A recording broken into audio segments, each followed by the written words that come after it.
Organizational Communication Students Committee, I'd like to extend a very warm welcome to you guys for our seminar entitled.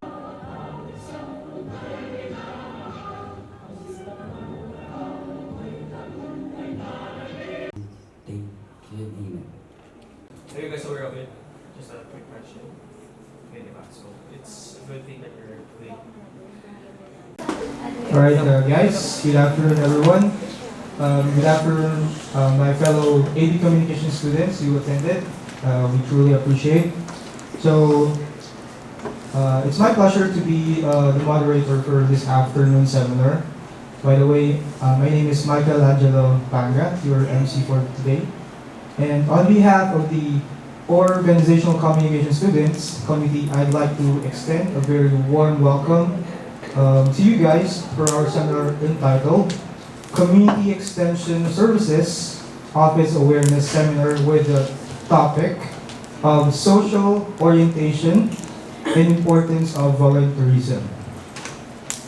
So I hope everyone is excited to learn something new today, and hopefully it will broaden our knowledge about volunteerism and CESO, our institutional office, and the things that it can offer to us.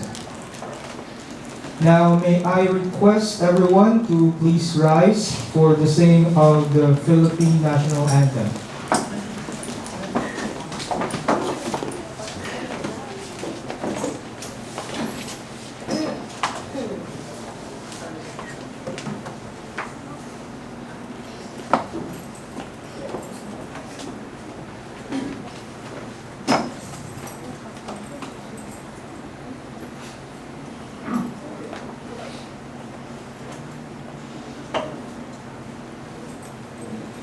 Okay, so we can just sing the Philippine National Anthem.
Now, please remain standing. Let us feel the presence of our Lord with a prayer to be led by Mr. Kenneth Mendiola.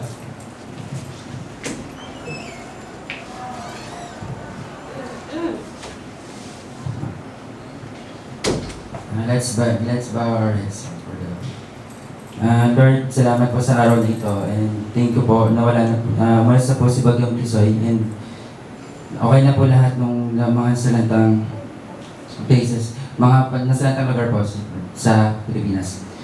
Lord, please gabay niyo po kami sa araw nito para mas matagumpay po namin may isang katuparan ng inorganize namin seminar. And Lord, salamat po sa araw-araw na blessings na dumadating sa amin. And thank you. Amen.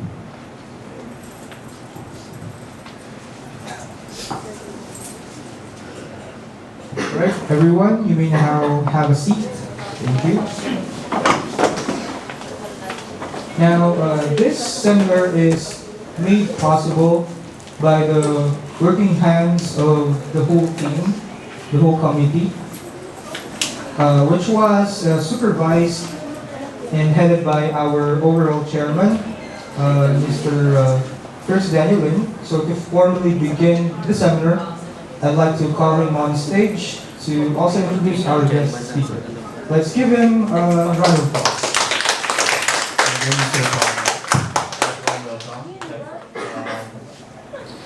So good afternoon to all of you, and I would like to welcome you all a lot more for being here, as today's program is about one of our departments here in St. Dominic College of Asia, the Community Extension Service Office, easily called as CESO. Are you guys aware of it? Just a quick question. Maybe not. So it's a good thing that you're here today. So the purpose of the seminar is to make us more aware about the office of CESO, to get the answers from questions like what exactly is CESO, and what do they do, and what makes them important to students. Thus, I would like to give my warmest welcome to our speaker of the day, a multimedia arts graduate, receiver of Dominga Ramirez Awards of Exemplary Service in the Community, and the head officer of the Community Extension Service Office, Professor Vladimir Hangada.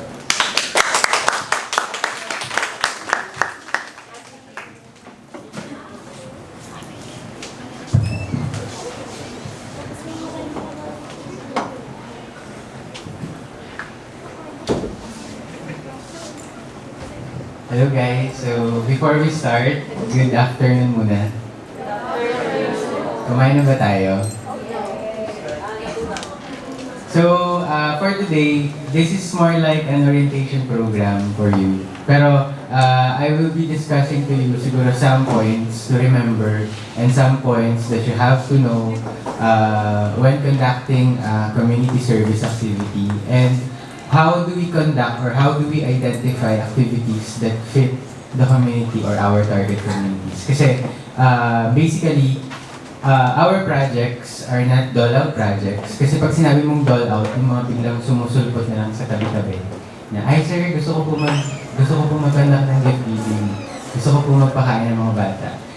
Iniiwasan natin yung mga ganon. We are avoiding those scenarios kasi we might never know, is it really the need of the community? Kailangan ba talaga nila ng feeding program? Kasi baka mamaya, magkakanta ka ng project, magkakanta ka ng feeding program or gift giving sa isang subdivision na yung mga recipients mo mas mayaman pa or mas malaki pa yung kaya i-provide kaysa sa binibigay mo. Okay, we are avoiding those scenarios. That's why we established a community diagnosis, which later on I will discuss to you. Tapos, yun yung nagiging basis natin for our activities na ginagawa natin for the community. So, before we go on with that, there's a large borderline or thin borderline between community extension and community outreach, or university extension and university outreach. Have you heard the term extension back before? Anong naiisip natin pag narinig natin yung extension? Kadugtong, may saksakan. Diba? Ano pa? Pag sinabi natin guys, extension, when we say community or university extension, we are extending or dinudugtong natin yung mga knowledge natin or yung professional skills natin within the community. For example, ikaw sir, anong year mo na? Okay, sabi natin, di ba, pag university extension, we are extending our knowledge and professional competency sa community. Ano ba sa tingin mo as a BCom student yung kaya mong i-share na knowledge or competency sa mga tao sa community? Siguro as a BCom student, ang kaya pong i-partake sa community is yung flexibility as a BCom student. Kasi kumbaga pag narinig kasi na ibang tao ng community yung course na BCom, mostly parang isasagot nila ano yan. So, parang ako po, kaya po i-partake yun nga po. Kaya kong i-extend yung knowledge ko, yung parang pagiging practical natin ng BCom sa Okay. How about you, miss? Anong year natin? Okay. So, basically, since you're a second year student under BCom, meron na tayo mga major subjects before, di ba? Tama? Meron na, no? Okay. So, based on your major subjects or professional subjects, ano yung pwede mong i-share sa community? Please be reminded that the term sharing it's not only limited dun sa pagbibigay natin ng lectures. Pwede rin tayo na sabihin natin, for example, for IT students, tutulong tayo dun sa mismong community na yung itutulong natin, for example, magbibigay ng system or tutulong sa pag-develop ng system for the barangay, hindi siya nagtuturo. Pero pinapractice natin yung alam natin, pinapractice natin yung skill natin dun mismo sa barangay. As for you, what can you share for the community?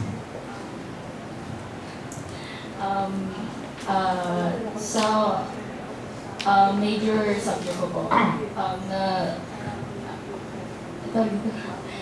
journalism po, writing, ganun po, awareness, balita, parang po.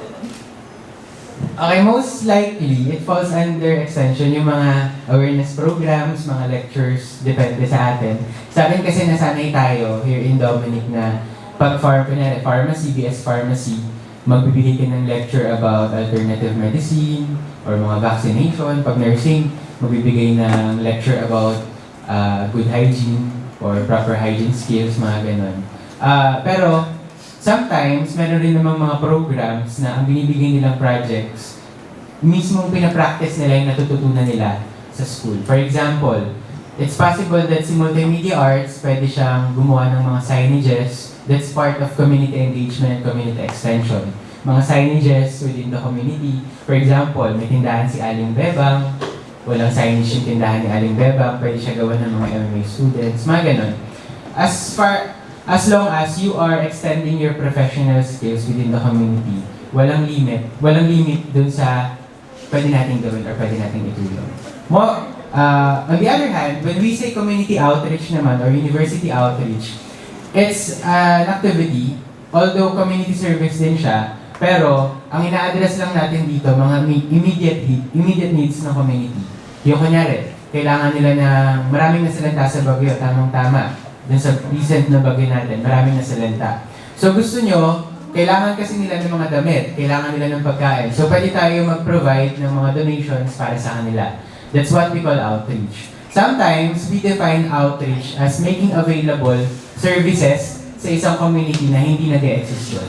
For example, sa isang community, wala masyadong nagpapakain or wala masyadong mga feeding programs sa barangay to address malnutrition. So most likely, tayo as an institution or as a university or college, we will be providing activities that will address that need. Pero, si outreach kasi, it's not sustainable. Pag sinabi natin sustainable, it doesn't make a self-reliant community. Self-reliant yung kaya nilang tumayo sa sariling paa someday. Okay, later on, we will discuss sustainability and how it is connected to our projects or initiatives for the community. Next slide, please. By the way, question for extension and outreach, wala naman. Okay, for the first one, para sa SESO, let's discuss muna the overview kasi parang ang sakit sa feeling kanina natin nung tinanong kayo as students, alam niyo ba yung SESO? Familiar ba kayo sa SESO? Parang masakit sa feeling na hindi niyo alam kasi we're doing so many activities for the community, participated by different students. So mas maganda sana kung alam natin siya kasi this is also part of our advocacy in promoting quality education among our students. For this SESO, for our vision is to create or to transform the society, our target society, through the spirit of volunteerism or through the projects that we provide them. So basically, we are providing projects for societal transformation. Gusto natin magkaroon ng pagbabago sa komunidad na tinutulungan natin. That's why we avoid na si ABCO may sariling community tinutulungan, si IT may sarili, si EDUC may sarili, si PSYCH may sarili. As much as possible, mas centralize sana sa isang adopted community or sa isang target community yung lahat ng help or lahat ng projects na binibigay natin. Kasi from that, kahit nasabihin natin maliit na project lang to, a 2-hour project na magbibigay lang kayo ng awareness about rights ng mga tao sa media, about writing, about creative writing. Yung mga ganon, mga supplementary lessons, although 2-hour lessons lang yun na maikli lang, malaki yung tulong nun, malaki yung impact nun para sa community. Kasi hindi naman natin minimeasure yung tulong natin based dun sa laki nung nagawa natin. Minimeasure natin siya based dun sa participation natin and kung ano yung naging role natin within the community. Next slide. For the vision naman, for the mission, the first mission of CESO is to instill the spirit of volunteerism among the students or stakeholders of Dominic. So most likely, we are doing these projects, pero please be reminded that you are not required to attend or to participate in such activities, okay? Meron ba ditong na-require na umattend ng mga mag-conduct ng feeding program? Wala pa naman. Sa mga subjects nyo before, wala pa. Maging honest na tayo, wala pa naman, no? First year ba kayo? Sorry. Anyway, for this one, please be reminded, siguro sa mga succeeding years, you are not required to attend community outreach or community service activities. Pero we highly encourage that you attend. Sana pag may nagtanong sa atin, are you required? Required ba kayo attend? Part ba yun ng subject? Sana wag natin yung sasabihin. Sana ang laging key term natin is, we are highly encouraged to join, pero we are not required to attend. Okay? Naintindihan po? Pero, sana lahat tayo, bago man lang matapos yung 4 na taon nyo dito, makapag-participate tayo kahit sa isa. Okay, para naman hindi natapos, para rin kasi na-uplift rin natin yung moral responsibility natin. Next slide please. It's part of the upliftment of our moral responsibility and social responsibility. Makatulong tayo sa kapwa natin. Siguro, wala na lang binding requirement para sa atin na gawin yun. Pero at the end of the day, sana ma-realize natin kung ano yung importance nun sa pagtulong. And pag nag-apply nga pala kayo, tinitingnan rin siya ng employer nyo. Ano ba yung natulong mo? Ano ba yung mga community outreach or community extension activities na nasalihan mo? Kasi it's one of their requirements na meron rin tayong social engagement. Maliwanag po? Naintindihan? Next slide please. Now, for the CESO projects, we divided our projects into 3 different categories. The first one, institutional project. Pag sinabi natin institutional project, we are referring to projects initiated by our office mismo. For example, Coastal Cleanup. That's a project na sinasalihan ng iba't ibang programs, iba't ibang courses, kahit na basic ed or kahit senior high, and even faculty members and employees masali. When we say collaborative projects naman, these are projects na in-establish natin with our community partners or partner institutions. For example, sino dito yung nagkikip ng Bantay Bata Coin Bank? Meron ba sila nun? Wala kayong ganun, no? Naka-receive ba kayo? Oh my goodness. Anyway, kasi last time, meron bang naka-attend dito ng launching? Sino naka-attend ng launching? Naka-attend ka, Kenneth. So last time, we had a launching activity and mga signing activity with Bantay Bata 163. Siguro naman familiar kayo kay Bantay Bata 163, no? Meron naman, lahat naman tayo familiar. So, our project or our collaborative project with Bantay Bata 163 kasi is a coin bank project. Yung mga coin banks na nakikita nyo sa ibang programs, yun, binibigay yung per section.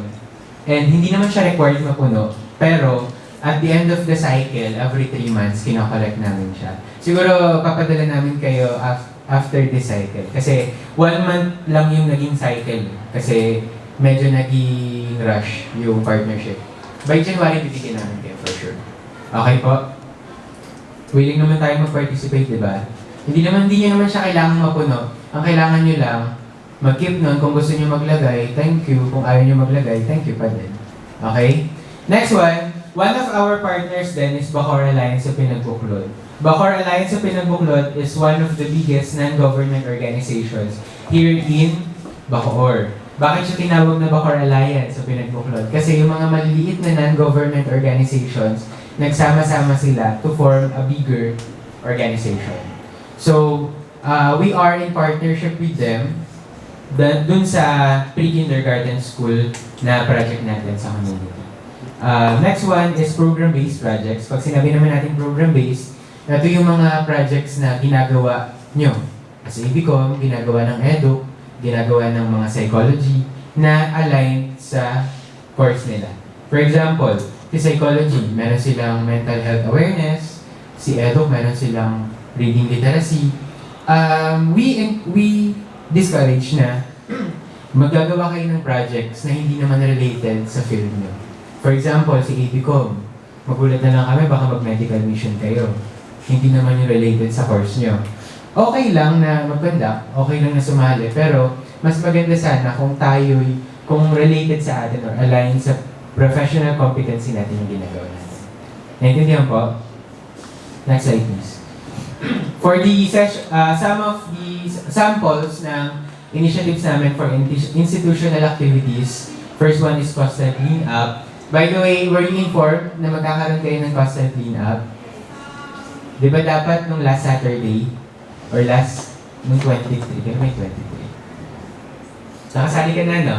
Okay. So, for you guys, for SASE people, you will be having your coastal cleanup this coming December 7. Okay? It's a 2 to 3 hour program lang. Pero ang challenge kasi sa atin dito, nag-i-start tayo ng 5 a.m. Okay? Siguro, ang call time natin sa area is 5 a.m. Please ask your program chair or sinong teacher niyo sa NSTP? O, ask niyo sa Sir Jerry para dun sa waiver tsaka sa information kung saan siya. Okay? Magdala lang kayo ng mga necessary equipment like walis tingting, walang magdadala ng walis tambo, walis tingting po. Magdala na lang kayo ng sticks, guantes, depende sa inyo, pati alcohol. Wala naman siguro magdadala ng mga ano dito, pandakot, ha? Kasi usually iniwan na yung mga gamit. Sayang naman yung pera. Choice nyo pa rin kung gusto nyo iuwi, okay lang. Tapos, magdala rin kayo ng mga sako. Next one is magtanim ID Biro. Magtanim ID Biro is our official tree planting activity. Depende sa kung saang site, si PENRO or Provincial Environment and Natural Resources Office yung nagde-declare or nag-designate kung saan tayo. Okay? For our collaborative CESO initiatives naman, we have the first one. Basic Life Support Training facilitated by BS Nursing. It's a combination of a program-based and collaborative project kasi they are acquiring partners para magtulong ng basic life support sa community. Pero at the same time, they are able to practice their knowledge as nursing students sa pagtuturo ng basic life support. Next one. Eto, SDCA Bacoor Alliance sa Pinagbuklod Pre-Kindergarten School Project. We have an existing school sa Talabados. We also have an existing school sa Queens Row. Pero hindi siya pang college, hindi kayo pwede mag-enroll doon. Ang nandun lang, mga 4-year-old students, they are part of the most depressed areas in Bacoor. Mga ano sila, yung mga wala na talagang pambayad. Kasi, masakit man isipin, pero yung daycare center kasi ni government, which is DSWD, may bayad yun. May tuition fee doon, may bayad yung uniform, may bayad yung gamit, may binabayaran pa rin sila per month. Pero, what is the difference between DSWD Daycare Center and our daycare center? Sa atin, libre lahat. Walang tuition fee, walang bayad sa kuryente, walang bayad sa tubig, walang bayad sa school supplies, even uniform walang bayad pati sa gamit. And nagtuturo rin tayo ng mga livelihood projects sa mga nanay nila to make their families sustainable. Okay po? For our next project, program-based initiatives naman, one of the examples is Artreach program. Sa Artreach program, this is for multimedia arts. They are teaching the children of Pinagbuklod sa Talabados sa mga basic creative skills. Siguro, kayo as ABCOM students, much better kung isipin na natin ngayon pa lang, ano ba yung pwede natin itulong sa community. Although wala pa tayong community development plan, ano na ba yung pwede natin i-offer? What can we offer as students para sa community? Next one. Literacy programs, ito yung mga community health teaching, mga reading literacy, mga writing literacy na pinafacilitate ng iba't ibang programs like education, pharmacy, nursing, as long as it falls under knowledge sharing. It's part of our literacy program. Next. Now, kanina nababanggit ko sa inyo, we have to establish a plan muna before we can conduct an activity. Kasi that plan will serve as our guide kung ano ba yung ipoprovide natin for the community. In our office or CESO, we have this plan called Community Development Plan. Sa Community Development Plan, nandoon naka-exhibit lahat ng projects na ibibigay ng bawat program. For example, on our last partnership with Talabafor, it was identified that communication will provide a basic training sa community about disaster risk management. It was not realized because siguro I think later on we'll be having our new adapted community which will also have a new development plan. Pero sana within this year makondak na. Kenneth, kaya ba? Lecture training for community disaster risk preparedness. I think it's part of your curriculum. Have you reviewed your curriculum ba? Di ba meron kayong ganun na subject? Sa NSTP meron. As long as it's part of your curriculum, mas maganda kasi align din sa atin. Okay? For the community development plan, it incorporates the results of community diagnosis. Sino dito yung nakasama kay Sir Myong nung bago mag-open yung school year? Yung nag-ano tayo?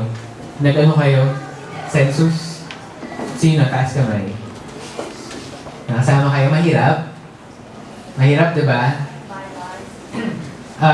That is what we call community diagnosis. So sa community diagnosis, ang nangyayari, we collect data like census data sa community. Kasi yun yung magiging baseline natin in determining ano ba yung kailangan ng community or ano ba yung mga pwede natin ibigay. For example, lumabas doon na maraming mahirap, marami ang kita less than 5,000 per month lang. So what can we add sa kanila para mas lumaki pa yun or mas madagdagan? Okay? Next slide please. In our institution, we have a specific framework in developing a community development program or plan. So sabi dito, the first one, curricular offering. So this is for extension programs ha. Sa curricular offering guys, we have to determine ano yung program mo, ano yung course mo, ano yung tinatake mo or anong major man yan. Tapos, for our CESO programs naman or CES programs, it has to consider the government plans or government directions.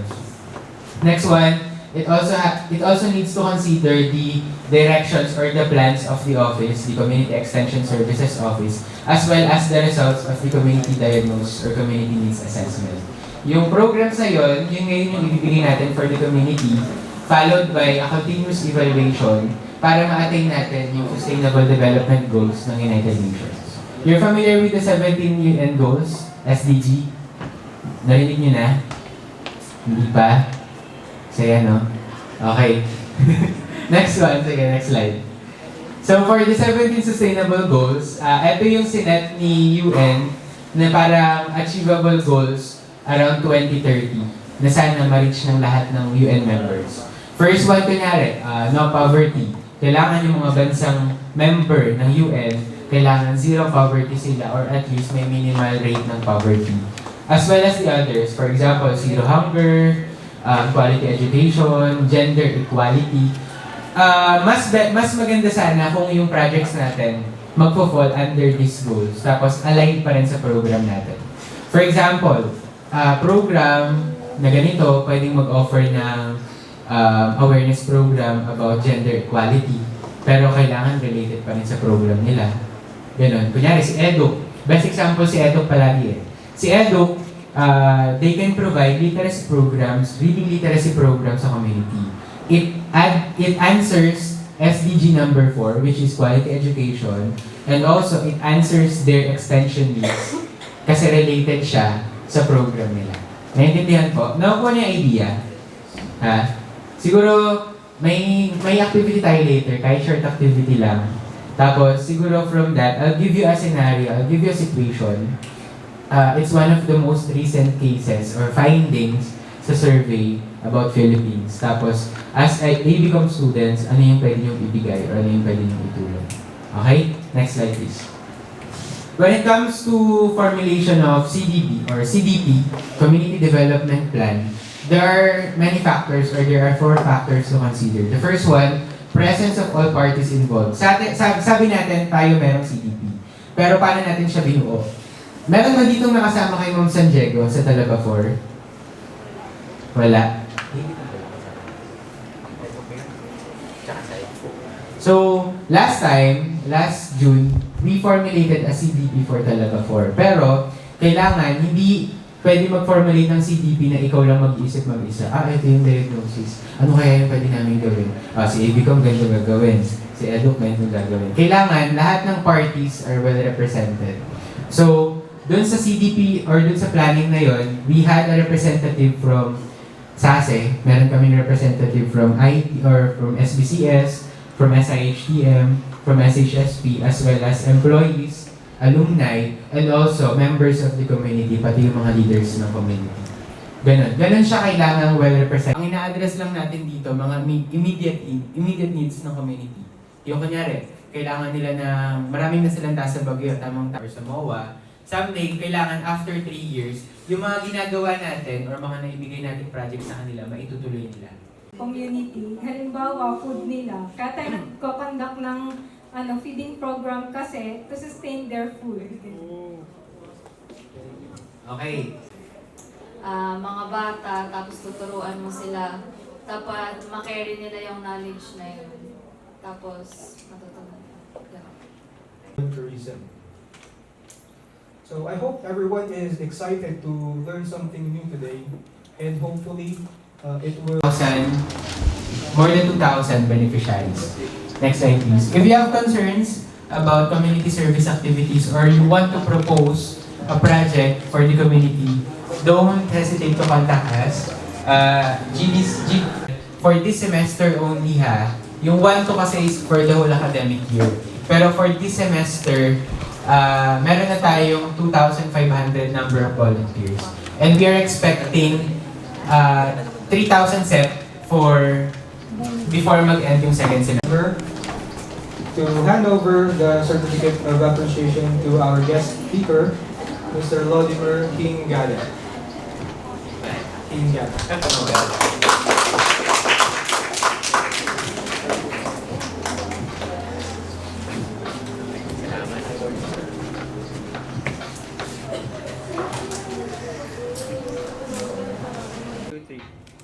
One more. 1, 2, 3. All right.